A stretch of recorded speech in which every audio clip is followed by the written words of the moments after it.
right, what's up, everybody? Happy Wednesday to you. Always a pleasure to be in the house. It's episode 46, and we have a double header for you here on AH Live. That's right, we have the return of guitarist extraordinaire. It's been about 8 months since he graced our stages, and he is back in the house. That's right, Blake Aaron.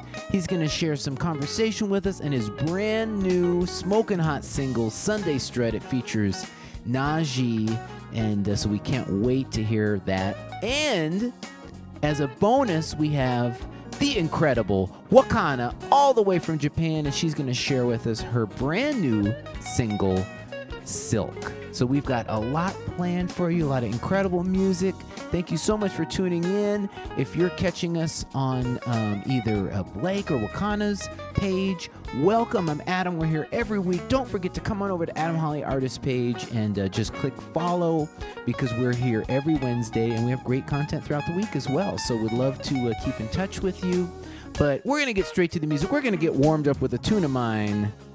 It's called Joyride. Come on, y'all. Put it right here. We're going to get the party started right away, and hope you all enjoy it. Thanks for tuning in on Wednesday.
Oh my goodness, we are just getting warmed up here with a little bit of Joyride all the way from my very first record, just the beginning. All right, so as I mentioned, we've got an incredible doubleheader for you guys, Blake Aaron and Wakana. But real quick, before we get to that, just want to remind you, if you want to help out the show, and we appreciate you guys so much. You've been incredible week after week. We make it super easy. Click that link in the description. We've got PayPal, Cash App, Venmo. Of course, you can do stars through Facebook. And once again, huge thanks to everyone out there that's been a supporter of AH Live. That's why we've been able to do it now for 46 straight weeks. So at any rate, without further ado, please enjoy Blake Aaron, followed by Wakana. All right, what's up, Blake? How you doing? Man, Adam, it is so good to be back here with you. Thanks for having me. Really appreciate it. Man, it's my honor. It is official. You are the first repeat, and for good reason. You blew us away with Europa last time, so can't wait to hear you again, man. Oh, it's very kind. Thank you. Thank you. I love playing that song. We do that live all the time. It's funny. It's like, if I don't play, it's probably the same with you. It's like one of those songs that I would be, killed if I didn't play that song. So, and then a lot of times, people will, we put out all these original songs, which are great and people love them. But the song that people ask about all the time is like, you are going to play Europa tonight, right? It's like, yes, I'm going to play Europa tonight, and I'll play it especially well for you, So it's, it's the staple. It's the staple of the live show. No, you got to. Well, I went and looked it up. It was June 22nd last time you were here, and so much has happened. First of all, you dropped a new album, Color and Passion. Just tell us about it. I did, and it's been doing really well, partially thanks to my friend Adam Hawley. Oh, too kind. And yeah, it's been doing really well. It was, number one on Amazon sales for a while. This is actually, because we released a few singles before, Sunday Strut is our newest single. That's the one I did with Adam Hawley here, and did a great job. Najee's on it. We just released the single, but it's already been picked up on Spotify's regular playlist and gotten tons of spins. We just passed 2 million streams on Spotify with Fall For You, which was another single for that. That went number one from Billboard. You know that feeling because you've had several number ones. So this, we've had 2 number ones already from this record, and we're hoping Sunday Strut will be the 3rd number one. So it's doing really, really well, and I've had so blessed to have talent like yourself on there, and like we had Darren Ron produce a couple of songs. And it's just between that, and then I self-produced quite a few songs as well that also did well, and we're just grateful for it. Awesome. Yeah, and let's dig deeper into this tune. Before we even get to the tune, I think it's apparent by a lot of us, you have a special relationship with Najee, with a celebrated saxophonist and flautist. Just tell us a little bit, how did you guys get connected in the first place?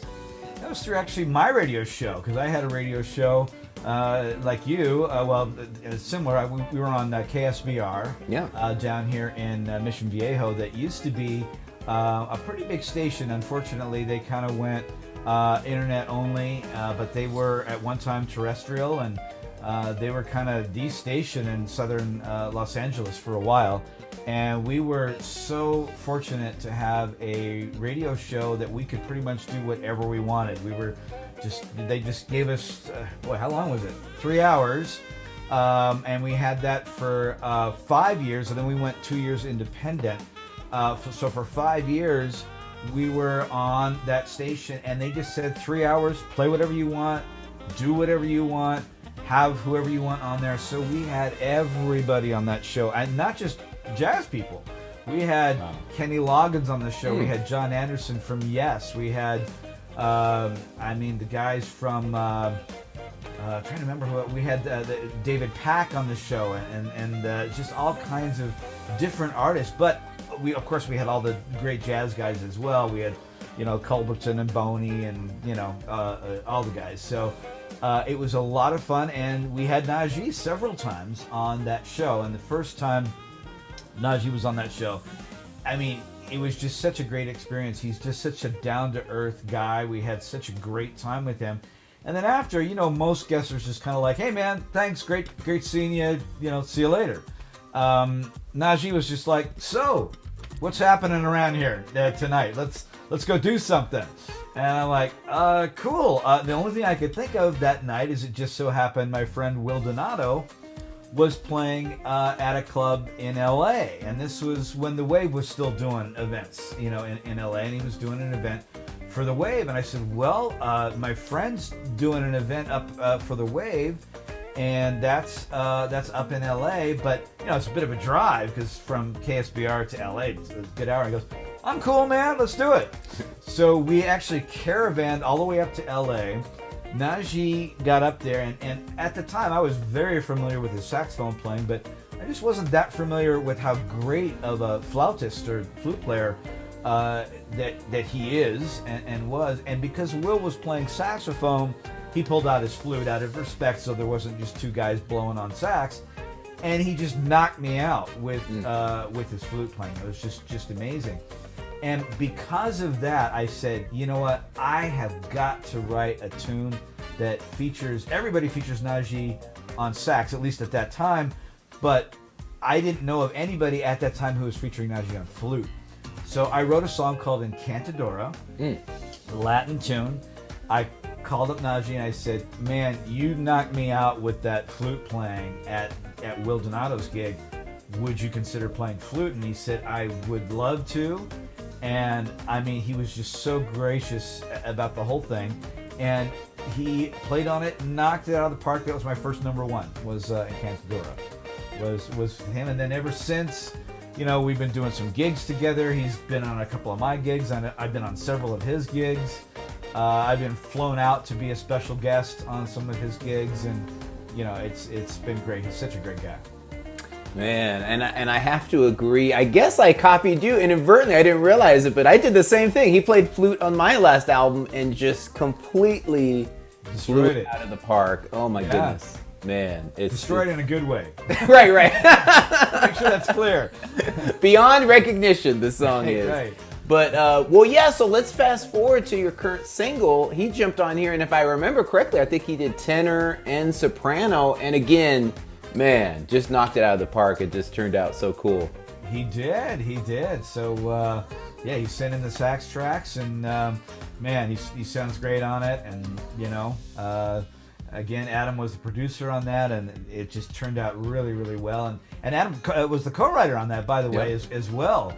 I was stuck on the. Normally, even when I have someone else produce, I usually at least write the melody or write the whole thing or whatever.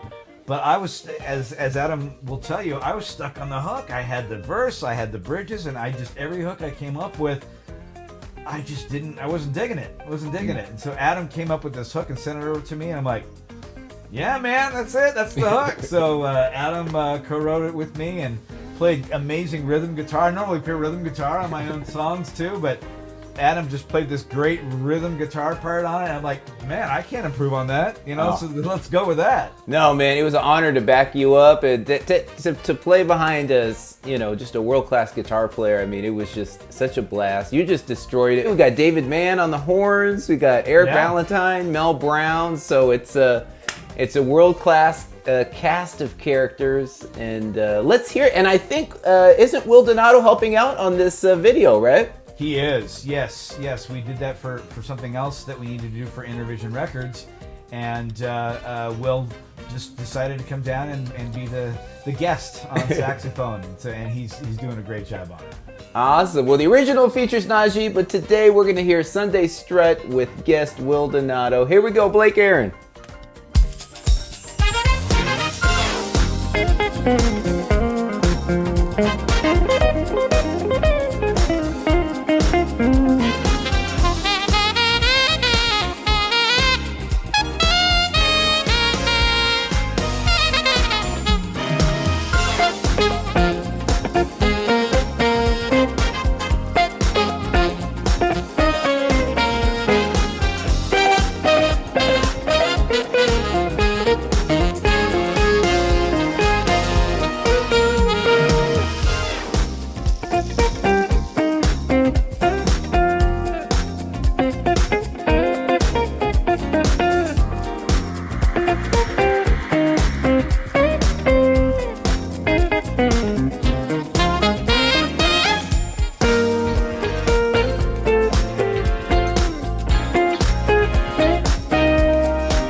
Awesome, man. Well, such a killer tune. It brought back great memories of working on that with you. And it's that time of the show. Just let people know. I know we're in the middle of a pandemic, so there's not a whole lot going on, but just give us an idea what's coming up for the rest of the year, and where can we keep in touch with you? Well, let's see. I mean, I wish I could say there was, more happening, but I've been like you. I've been in the house producing my own stuff, producing it for other people. Even doing some mixes for people, edits and all kinds of stuff. So the good news is I get to see my family a lot, and so they're happy about that. But the bad news is I don't get to see my friends and fans as much as I would love to. So I'm happy and grateful that I get to see them here. I did just have, as you know, a nice concert for Intervision Records that just aired a few days ago with a lot of my Intervision Records friends. So I was happy to see my friends and fans there. But the only thing live that we know of coming up is we will have Mallorca in Europe coming up, and I believe that's in October, if I'm not mistaken. We do have Berks coming up, and I believe that's in August. That's Berks Jazz Festival. And we're waiting to hear on a few other things. Hopefully that'll happen this summer in Florida with BMG, all kinds of things. So, but the only ones that we know for sure, unfortunately, are those two. But hopefully we'll get a lot more coming in very soon. Awesome. Well, we'll look for those. And once again, Blake, it's a distinct pleasure to have you on the show, man. Thanks for taking the time. Of course. Thank you so much, Adam. It's always a pleasure.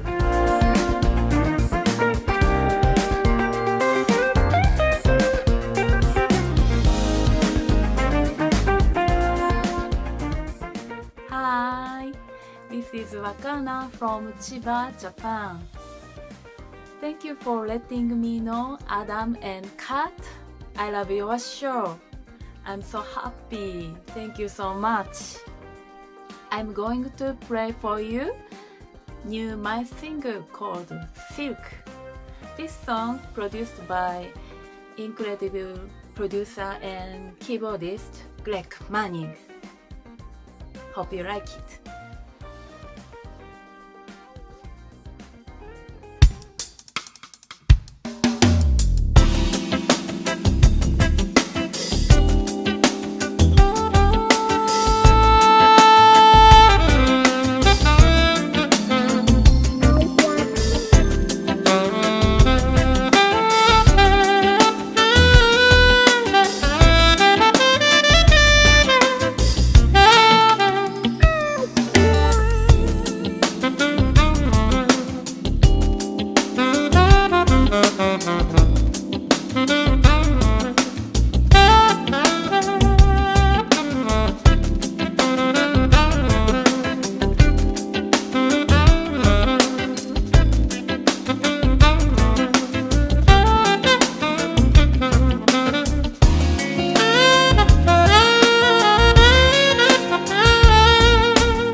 my goodness, Wakana with Silk, her brand new single, and of course Blake Aaron as well.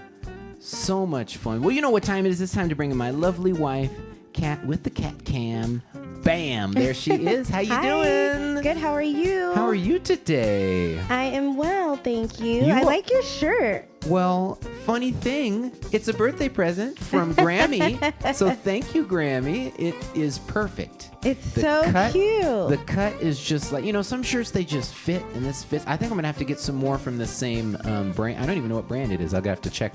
I won't do it right now on the air, but no, it's great. So thank you, Yeah. Grammy, and bam, here's the debut, the world debut. Right, the birthday shirt. Yeah. And by the way, you probably noticed already, we pre-recorded this. Normally we're with you live every Wednesday, but today is a very special day. I am literally right this second in the studio working on album 4 with a couple of my good buddies that you know and love. Nate Kearney on bass, Eric Valentine on drums. And so I'm in 2 places at once. I pre-recorded this so we could still have AH live, and I'm also in the studio working on the next album. So I'll have next week pictures for you guys and also information on how to be a part of the next record. I'm doing another Indiegogo campaign, and a lot of you watching have done it in years past. Thank you for that.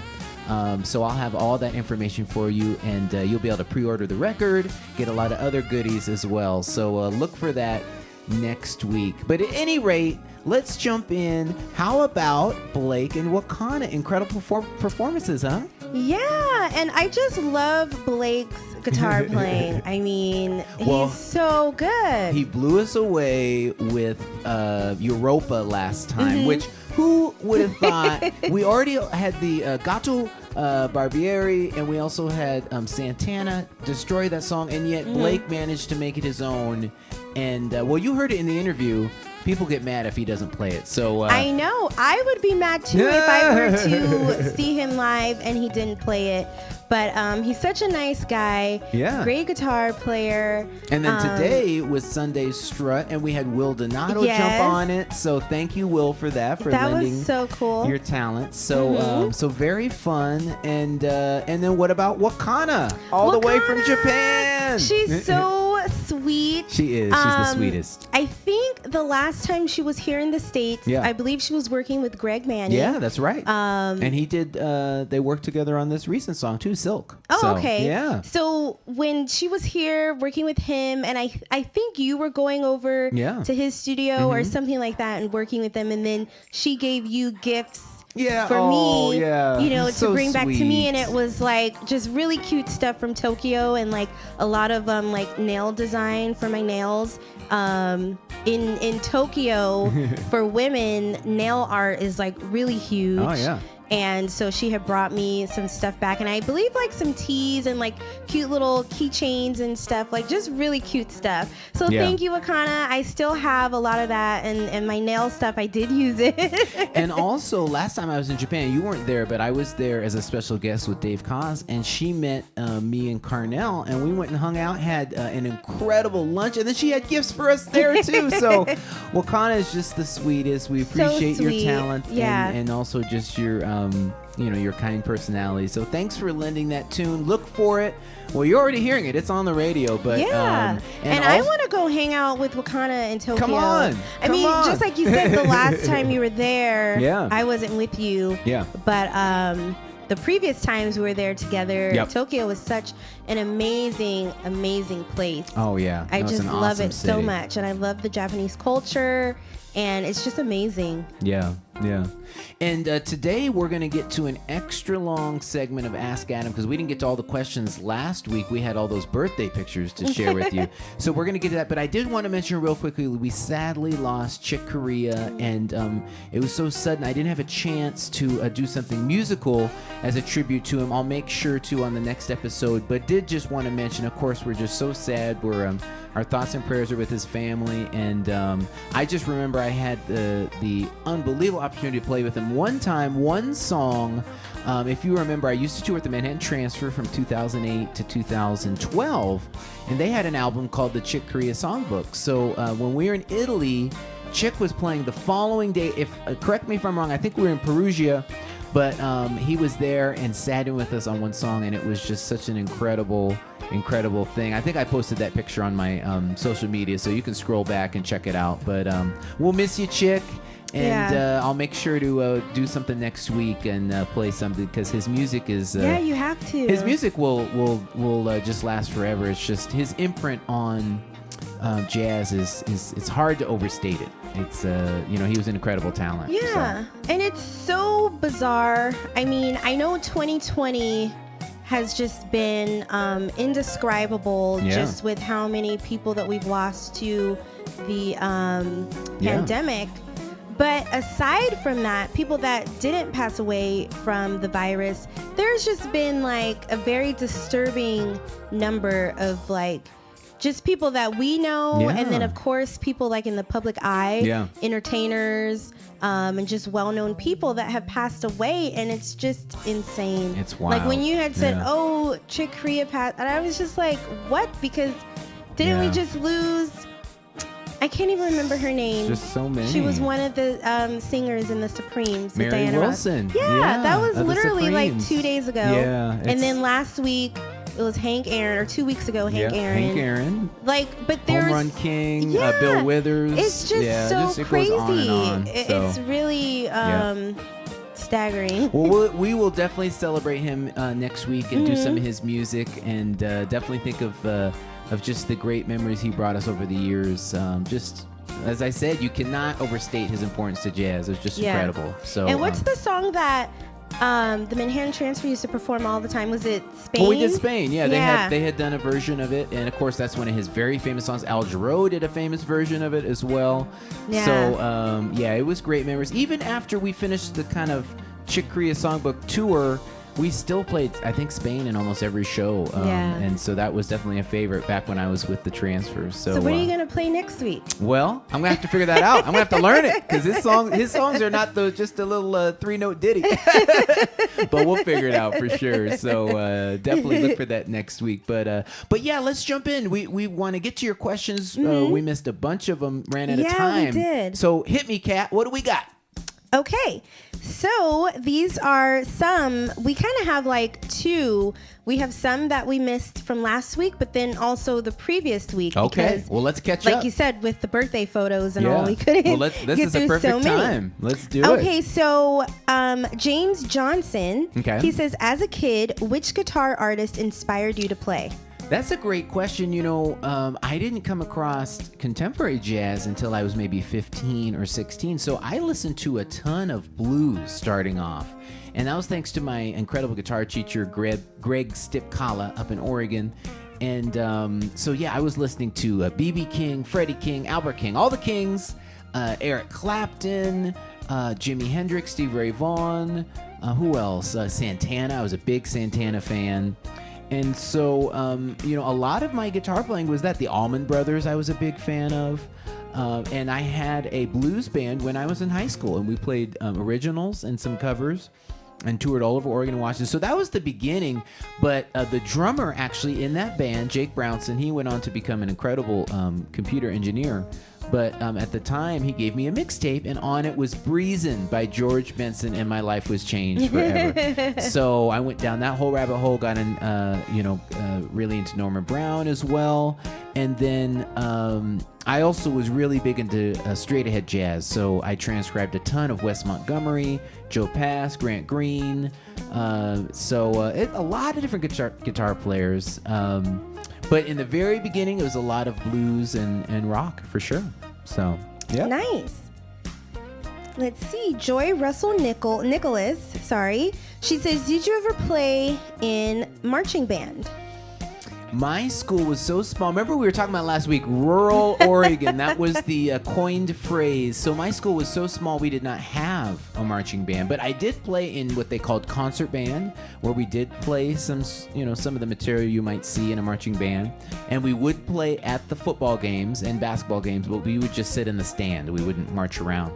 And then I played in jazz band, which we did a lot of big band material, Count Basie and what have you. So no, I didn't have the opportunity. I probably would have if we would have had a marching band, because I was playing trumpet early on in high school. So I probably would have been out there, playing trumpet. When I went to USC for college, a lot of people were asking me, "Are you going to be in the marching band?" Because they had a very renowned marching band, obviously at the games, but they also recorded with Fleetwood Mac. They won a Grammy for that. But by then, I didn't play any of the instruments that were in the marching band. I had retired from trumpet and was focusing on guitar. You don't see too many guitars in the marching band, so... So I know you and Jessie J both went to USC. That's right. But at different times. And she was in marching band. Yeah, well, she plays the saxophone. So. But was she was ahead of you, right? Yeah, I b不believe she graduated maybe the year I got there. So, I was a lowly freshman, and she was, I can't remember if she did graduate, but at the least she was a senior, so I didn't bump into her. We met several years later. I think I was already, so I would have met her in, let me think, it would have been maybe 07 or 08. So I was getting close to the end of my time at USC. So wait, so if your schools didn't have a marching band, you had concert band and jazz band, then the town was 500 people. Yep. How many people were in the band? Like 8? Most of the people in the band. So it's funny you asked that. It was pretty robust when I got there, but the numbers kind of started dwindling. By the time we got to my senior year, our jazz band had 11 people. Wow. Which, in a traditional big band, there might be 16, but typically in a school, you'll have, much more. You'll have 20, 25. But yeah, it was small. So I ended up playing a lot of the instruments we didn't have. I played drums. Piano, bass. I only played guitar one semester, so it was pretty crazy. I remember when I was in high school, I did choir, of course, and I was a dancer, and then I did theater, and I was a cheerleader. They were trying to get me to play in marching band. Okay. I don't know why, because I didn't play an instrument. I did play guitar. Yeah. But like you said, and they're like, oh, well, we can teach you, because I guess they wanted more girls. And I was like, I don't think I can do that. Like, I can't sport the suit and the hat. That's funny. No, it's a commitment. And interestingly, I remember I knew some of the people in the marching band at USC, and they used to say, they were more worried about the choreography than the notes. They would say, well, the upperclassmen, they're kind of there to make sure that it actually sounds good, but they needed just numbers just to make all of the formations and stuff. So the freshmen, they said they barely played. They were just trying to just make the steps right, and then over time you'd learn the steps, and then you would obviously focus more on the playing. But it's kind of funny how that is. It is fascinating to watch, but a lot like they don't know how much goes into it, beforehand. I think a lot of that gets overlooked, like, of course, with athletics, people know, like, okay, they're training and they're studying and they're doing all of this, but people kind of forget about the arts. And we kind of felt that way as well with dance and cheer, because people didn't realize the vigorous training and hours and also study away from like actually practicing that you had to do and up until that day. Same thing with instruments or vocals. So no, it's a sizable time commitment. You go to school, but then you have practice, and then they would have extra practices, and in fact, I remember distinctly when I was a sophomore at USC, the marching band would, for some reason, practice at 8 a.m. on Saturday, right outside my dorm. And man, I was not trying to wake up at 8 a.m., but it happened, whether you wanted to or not. And it was, they would break off into sectionals, so it was only the drums were right outside my window at 8 a.m. every Saturday. Yeah. That is so funny. Yeah. That's and didn't you have other kind of like loud things happening outside of your window? You say I guess your window was like by the street or something, and you'd always get woken up. Oh gosh, that's a good question. I mean, it's an urban environment, so there was a lot going on. And that's so funny because one time Adam and I were, we were somewhere very quiet, and we were in the hotel, on the road for a show, and I said, oh my gosh, it's so quiet, I can't, like, I need the TV on or something. And he's like, what? I love it. And it's just to show you the difference between me always living and growing up by like a freeway or something, City and girl. and you liking just kind of like the quietness. But it's all relative. It's what you're used to. It's all relative. So this kind of goes hand in hand with marching band. Okay. Gail Banks asks, does Adam electric slide? So she's referring to the dance. Oh, you know what? I don't go out and dance very much because I'm usually on stage. And you don't need to shake your head that vehemently. Gosh, man. Let me tell you, Gail, Adam, in that department. 2 left feet, let me tell you. I know how to make music that you want to dance to, but I leave it up to you guys. But you can like groove. I got the 2-step, the back and forth. The 2-step in place. Yeah, meat and potatoes. That's about it. But the electric slide, he does not do an electric slide. I think one time on the cruise I had been drinking and I tried to join in, but it was challenging. That takes some choreography right there. 2 left feet. 2 left feet, Yep. but that's okay. So Michael Brown, hey Mike. What's and up, Crystal. Mike? All right, Philly in the house. He says, any future collaborations planned with Marcus Anderson or Julian Vaughn? Oh, I have several collaborations planned for the new record. I'm just not quite ready to reveal yet. Right now I'm in the process of getting all the songs together, getting the basic tracks done, which is the bass, drums, keyboards, rhythm guitars, and then I'll start working on the features. So I'll definitely let you know. I'm definitely going to have some special guests on the new record, but just be patient with me, and I will reveal sooner than later for sure. So this was back, I believe it was Stephanie Valentine that asked if you taught kids, Right. like for lessons. Right, yeah. But when did you start teaching lessons? I started teaching actually when I was in high school. And you know what's funny? I took lessons at a lesson studio, and I started at the age of 8, piano at 8, guitar at 9. And that lesson studio I stayed at all the way up until I went to college. So I was there for maybe 8 years. And I was there so long, they started calling me to substitute for their teachers when they were, couldn't make it. And so that's when I first started teaching. I was able to drive, so I must have been at least, I think 16 is when you can drive. So 16 would be it. I started subbing at the lesson studio that I was taking lessons at. And then after that, I had a few private students that would come to the house. And then really when I started doing it full time was sophomore year of college. I started driving down Orange County and teaching. And back then I was teaching between the ages of like 5 to 17. Later on, I started teaching at SC while I was there. And of course, as you all know, now I'm at Saddleback down Orange County and teaching college age students. So. And Dave Fritz says, if I had Adam as a guitar teacher, I would melt and just geek out being in the same room as him. Oh, you are too kind. Oh, man. Well, I do have to say, I don't know if I've been in the room or passed by the room when at one point when you were teaching some students in the collegiate field, and one of them was a girl, and I was like, yeah, she's probably just melting just as well, because I don't know what you guys are talking about. She was just giggling the whole time. Oh, wow. No, I'm sure absolutely nothing subversive was happening. Don't try to ensnare me. No, I'm not. I'm just talking about her because I know if I was that age and then you pop up on Zoom screen or you come in the room, I'm going to be like, oh, my God. You're too kind. You're too kind. I won't be able to focus on my guitar. I'll pay you later. Okay. Okay. Has it ever happened to you, one of your students just like wanting just to ask you questions about your career and kind of just like geeking out? That's part of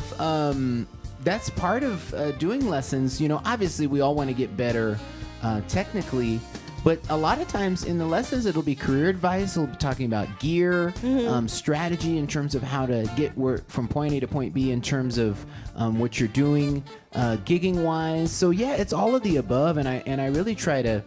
Obviously, we focus on repertoire and performance, but those other aspects are invaluable too. I remember myself when I was in college, it was just such an asset just to be able to talk to people who had done what I wanted to do.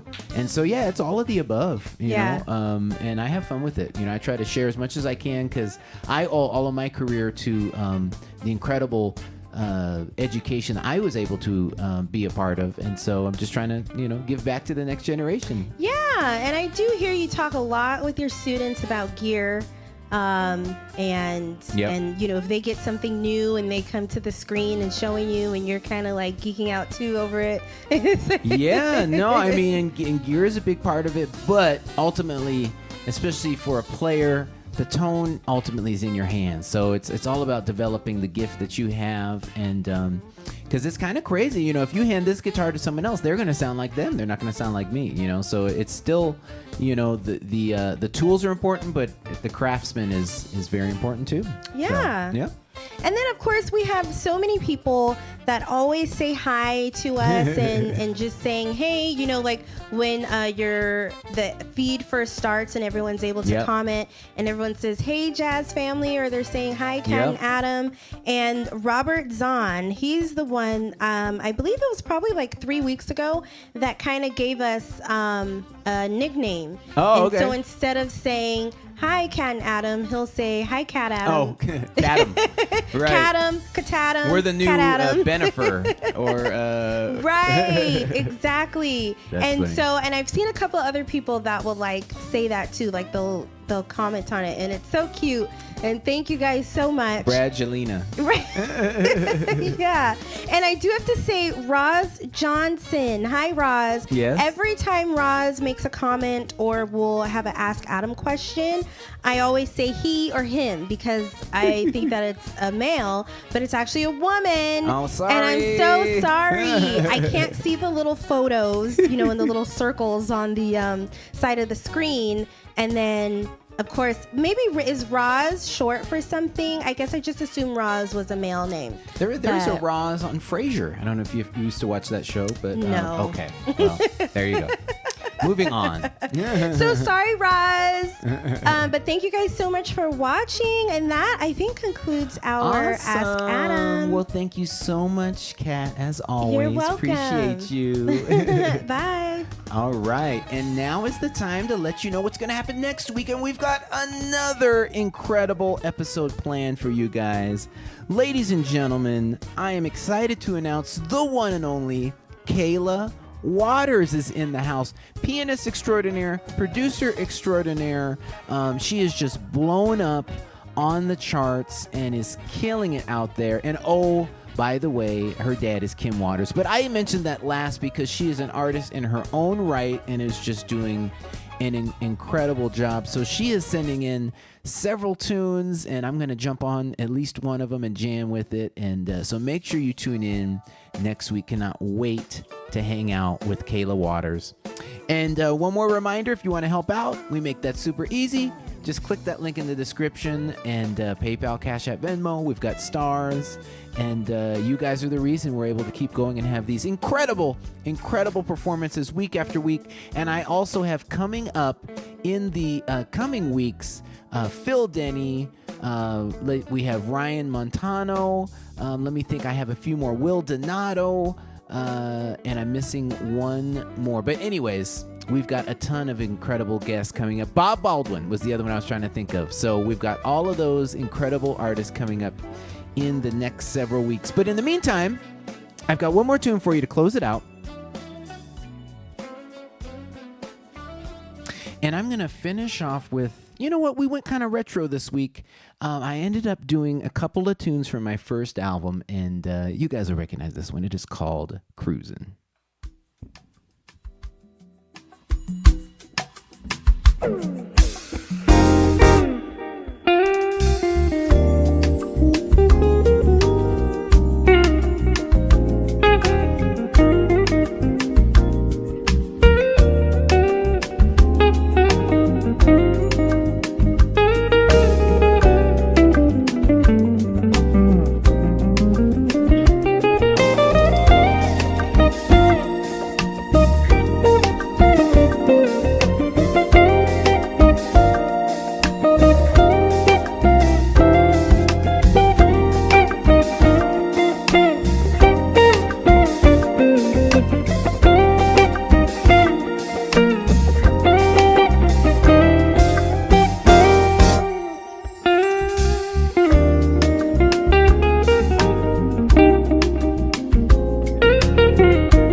Oh my goodness. Ladies and gentlemen, it has been a distinct honor to hang out with you guys on this Wednesday. Again, a huge thanks to Blake and Wakana, and tune in next week for the one and only Kayla Waters. Thanks for tuning in.